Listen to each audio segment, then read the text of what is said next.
Audio 4 पुस्तक प्रबुद्ध नारियां आगे आएं। लेखक वेदमूर्ति तपोनिष्ठ श्री राम शर्मा आचार्य।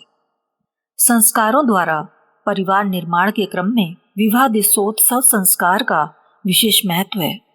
जिस दिन विवाह हुआ था, हर वर्ष उस दिन एक छोटा सा उत्सव समारोह मनाया जाए। पति पत्नी द्वारा छोटे छोटे संकल्प लिए जाएं तथा विवाह के कर्तव्य उत्तरदायित्वों को नए सिरे से पुनः समझा और समझाया जाए। हर वर्ष इस प्रकार का व्रत धारण, प्रशिक्षण, संकल्प एवं धर्मानुष्ठान किया जाता रहे तो उससे दोनों को अपने कर्तव्य एवं उत्तरदायित्वों को पालने निभाने में निश्चय ही अधिक प्रेरणा मिलेगी। इस प्रकार वह सुनहरा दिन एक दिन के लिए हर साल नस नाड़ियों में उल्लास भरने के लिए आ सकता है। उस दिन दोनों परस्पर विचार विनिमय करके अपनी अपनी भूलों को सुधारने तथा एक दूसरे के अधिक समीप आने के उपाय सुझाने में सफलता प्राप्त कर सकते हैं। व्यक्ति निर्माण की दृष्टि से जन्मदिन मनाने का बहुत महत्व है। जिस सदस्य का जन्मदिन जब हो उस दिन उसके घर छोटा उत्सव किया जाना चाहिए। मनुष्य जन्म कितना बहुमूल्य है, किस उद्देश्य के लिए मिला है और उस पुण्य प्रयोजन की पूर्ति के लिए चिंतन एवं कर्तृत्व की दिशा क्या होनी चाहिए, इस तथ्य को अनेकों उदाहरण देकर बताया सिखाया जा सकता है और जिसका जन्मदिन है उसे प्रेरणा दी जा सकती है कि वह अपना सुर दुर्लभ जन्म सार्थक करने के लिए अपनी वर्तमान गतिविधियों में क्या हेरफेर कर सकती है। यह व्यक्ति निर्माण की शिक्षा है जिससे सभी उपस्थित लोग अपने अपने लिए प्रेरणा ग्रहण कर सकते हैं। यो महिलाएं अपने अपने बच्चों के जन्मदिन खुशी मनाने की दृष्टि से मनाती रहती हैं। अपना उद्देश्य उससे कहीं ऊंचा है।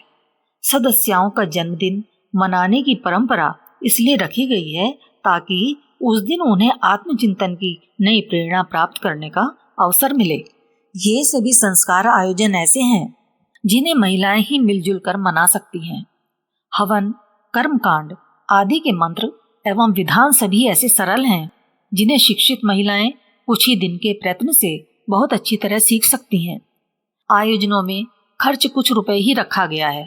अपनी पद्धति से कम खर्च में हवन आदि कृत्य हो जाते हैं। जलपान, चायपान आदि से स्वागत की खर्चीली प्रथा इन आयोजनों में सर्वथा निषिद्ध ठहरा दी गई है ताकि गरीब से गरीब स्थिति के लोग भी उन्हें पूरे उत्साह और पूरे सम्मान के साथ संपन्न कर सकें।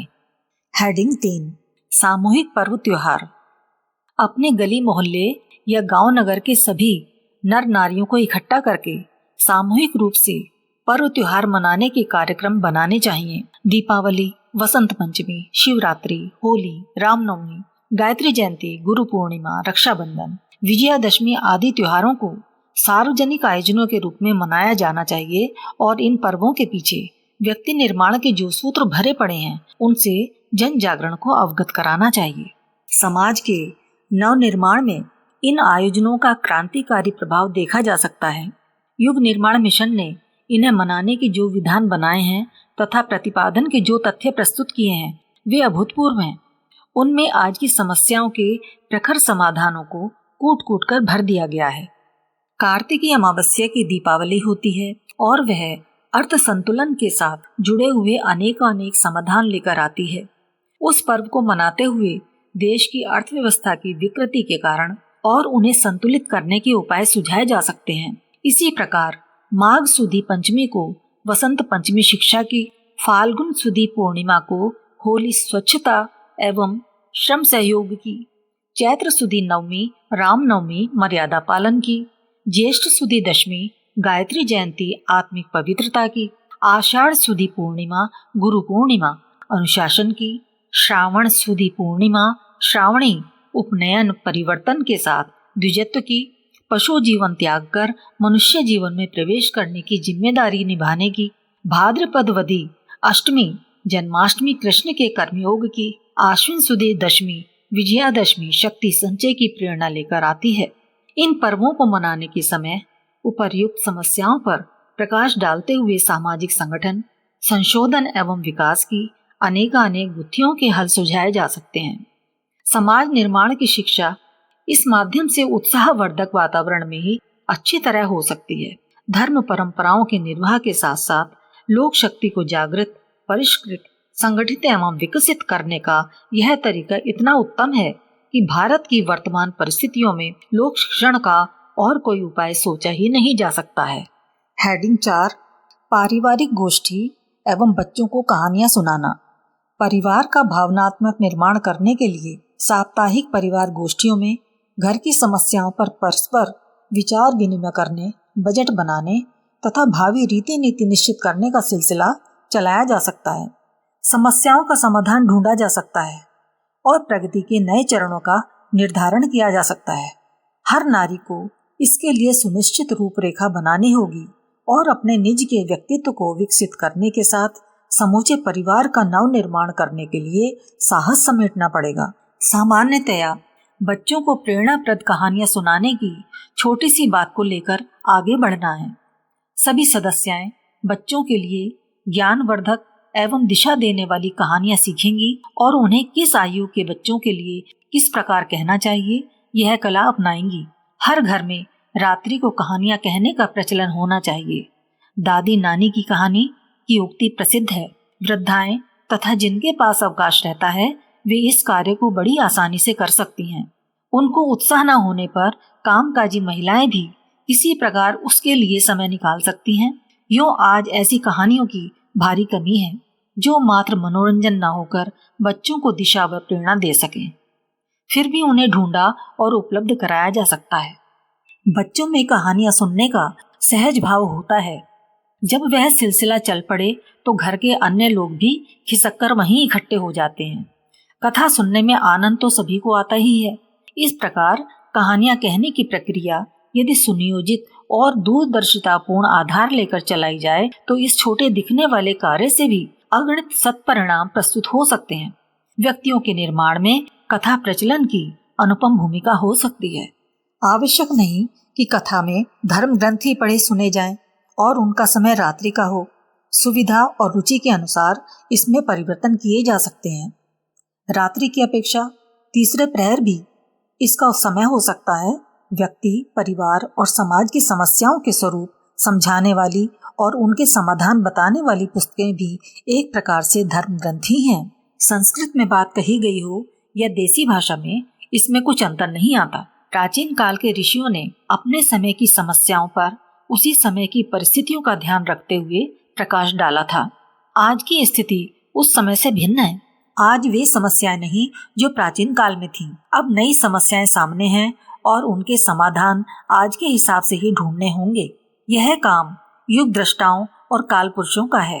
विवेकानंद, दयानंद, गांधी, विनोबा आदि को हम युग दृष्टाओं में गिन सकते हैं और उनके द्वारा दिए गए सुझावों के अनुसार अपनी विचारधारा परिष्कृत करने का लाभ उठा सकते हैं। कथा का उद्देश्य युग दृष्टाओं के साहित्य से भली प्रकार पूरा हो सकता है।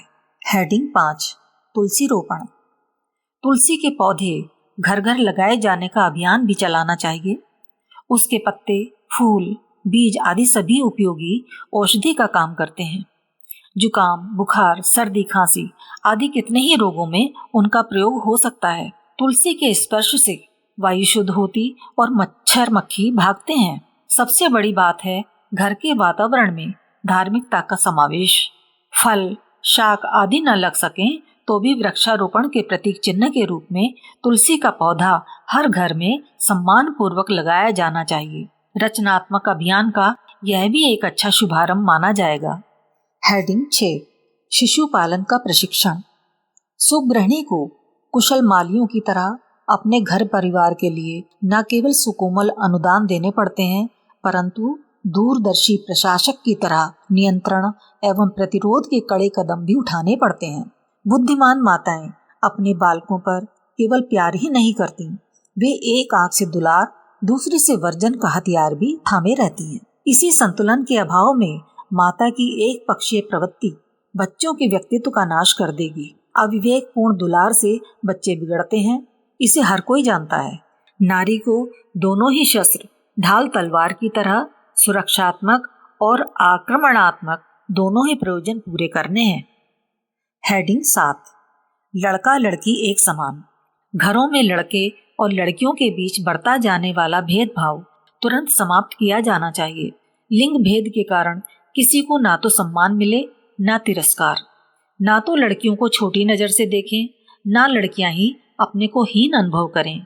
ऐसा व्यवहार स्वयं भी करना चाहिए और दूसरे को भी वैसा ही करने के लिए कहना चाहिए। लड़के कमाई खिलाते और वंश चलाते हैं, लड़कियां पराये घर का कूड़ा और कर्जे की डिग्री होती हैं। ऐसी बुद्धि रखकर बच्चों में भेदभाव करना यह बताता है कि ये लोग अभिभावक कहलाने तक के अधिकारी नहीं। सहज वात्सल्य का इनमें उदय नहीं हुआ है। हमें इस प्रकार के भेदभाव को अपने मनों से पूरी तरह निकाल ही फेंकना चाहिए। पुत्र जन्म की खुशी और कन्या जन्म पर रंज मनाया जाना मनुष्यता की शान पर बट्टा लगाता है। हेडिंग 8, शिक्षा, स्वास्थ्य एवं स्वावलंबन। जनमानस का भावनात्मक नव निर्माण करने का, युग परिवर्तन एवं युग निर्माण का विश्वव्यापी उत्तरदायित्व नारी के कंधे पर ही महाकाल ने सौंपने का निश्चय किया है। इसमें उसकी ईश्वर प्रदत्त विशिष्टता ही मुख्य कारण है। नारी में वे सभी गुण हैं जिनसे वह अपनी संतान, परिवार, समाज और समूची मानव जाति का निर्माण कर सकती है। यह महान उत्तरदायित्व पूरा करने के लिए नारी को शिक्षा, स्वास्थ्य और स्वावलंबन, इन तीनों ही मोर्चों पर आगे बढ़ना है। उसे व्यक्तिगत जीवन में घुसे हुए आलस्य और अवसाद को छोड़ना होगा और प्रगति के लिए अवकाश एवं साधन प्राप्त करने होंगे। उसे व्यक्तिगत जीवन में घुसे हुए आलस्य और अवसाद को छोड़ना होगा और प्रगति के लिए साधन प्राप्त करने होंगे। शिक्षा और स्वावलंबन की दिशा में नई उमंगें उठनी चाहिए। अध्ययन का शौक उत्पन्न किया जाए। बिना पढ़ी प्रौढ़ महिलाएं पढ़ना आरंभ करें। पढ़ी आगे का अध्ययन जारी रखें। आवश्यक नहीं कि यह पढ़ाई स्कूली परीक्षा उत्तीर्ण करने की दृष्टि से ही हो। उपयोगी ज्ञान बढ़ाना ही अपनी शिक्षा का मुख्य लक्ष्य होना चाहिए। महिलाओं की प्रौढ़ पाठशालाओं का संगठित प्रयास गली गली, मोहल्ले मोहल्ले में होना चाहिए। लड़कियों को स्कूल भेजने में आनाकानी या उपेक्षा नहीं होनी चाहिए। विवाह की जल्दी या शादी में खर्च की बात सोचकर लड़कियों की शिक्षा में कंजूसी बढ़ती जाती है।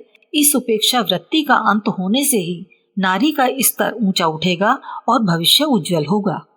स्वास्थ्य, सामान्य धात्र विद्या सिखाने के लिए हर जगह प्रबंधों, प्रसूति शालाएं चलें। शिक्षित दाइयां प्रसव में सहायता देने के लिए उपलब्ध रहें।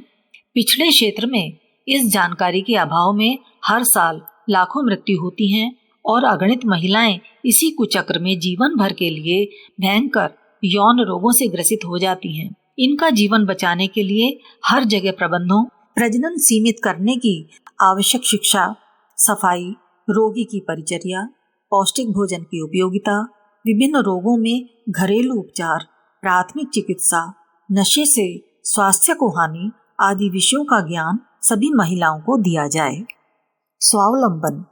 स्वावलंबन की दृष्टि से घर घर में गृह उद्योगों का प्रचलन आवश्यक है। कपड़ों की धुलाई, सिलाई, मरम्मत इस दिशा में सर्वप्रथम है। इस कला का अभ्यस्त हर नारी को होना चाहिए। इससे कौशल भी बढ़ता है और पैसा भी बचता है। टूट फूट की मरम्मत और शाक वाटिका जैसे 2 उद्योग भी ऐसे हैं जो प्रत्येक गृहिणी को जानने और चलाने चाहिए। इनके अलावा आसपास के क्षेत्र में खपत होने योग्य कुछ वस्तुएं अपनी सुविधा देखते हुए बनाने का प्रयास किया जा सकता है। यूं यह कार्य सहकारी समितियों से अधिक अच्छी तरह हो सकता है। ये कच्चा माल उचित मूल्य पर दें और उत्पादन खरीद कर बाजार में खपाएं। ऐसे उत्पादन की शिक्षा देने का प्रबंध भी हो सके तो घर घर में गृह उद्योग चल सकते हैं और बेकारी तथा गरीबी को दूर करने में भारी सहायता मिल सकती है। संगठित रूप में न बन पड़े तो भी व्यक्तिगत प्रयत्नों से ही इस दिशा में कुछ न कुछ करते रहने की आवश्यकता है। उत्पादन और निर्माण की दिशा में हमारे धीमे या तेज कदम उठने ही चाहिए। नारी स्वावलंबन की दिशा में इन प्रयासों की अनिवार्य रूप से आवश्यकता है।